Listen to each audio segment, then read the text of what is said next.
If you're a car enthusiast in any way, then you know what this is. It's the race-ready Dodge Challenger SRT8, and the first thing you'll notice is that it looks like pure evil. The lines, bumpers, taillights, and proportions are all retro, and from any angle, this thing calls to mind Dodge's muscle cars of years gone by. The exhaust sound has the same effect. Despite the attitude problem present in Challenger's styling, it's easy to live with. Front seats are trimmed in leather and suede and even heated, and the back seats are relatively roomy and comfortable too. There's plenty of storage, a huge trunk, and even 2 proper cup holders. The tester had a 6-CD changer, subwoofer, self-dimming rearview mirror, automatic lights, a power driver's seat, and even this built-in performance computer with a drag race timer, lap timer, and skid pad. After driving the Challenger for a whole week, it was hard to find anything much to fault it for. As a muscle coupe, it works perfectly well, albeit that fuel consumption gets heavy in a hurry, and that the rearward visibility is pretty awful. Of course, none of that really matters, because the real story on the Challenger is what's under the hood. Let's keep it simple. This version gets a 6.1-liter SRT-tuned V8 engine with 425 horsepower. No fancy stuff, just 1 camshaft, 2 valves per cylinder, and plenty of displacement alongside that unmistakable big V8 bellow from the tailpipes.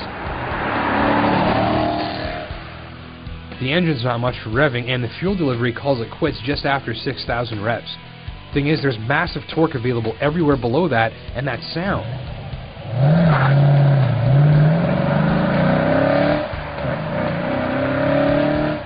If you can't fight the temptation to listen to it all the time, you'll pay for it at the pumps. Get it out of your system, and mileage will average about 15 liters per 100 kilometers. As an SRT car, Chrysler's Street and Racing Technology division has matched the potent engine with a track-ready suspension and massive Brembo brake hardware at all 4 corners. It'll hold its own in a chorus all day long with an evil smile on its face, and the ride quality doesn't suffer much for all the grip either, even with these 20-inch Alcoa wheels. When the Challenger first came out, it was only available with a 5-speed automatic transmission and manual mode, and that was a bit of a problem because performance enthusiasts like to shift their own gears. Now Dodge has put in a Tremec T56 6-speed manual transmission that sends the 425 horsepower to the rear wheels, and I've got to say, it's a heck of a combination.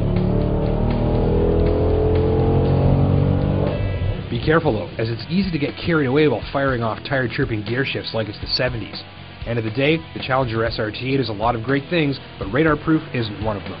This is very arguably the coolest car on the road for its price, not to mention that it will undoubtedly become one of the most significant muscle car reintroductions in history. Thanks for watching.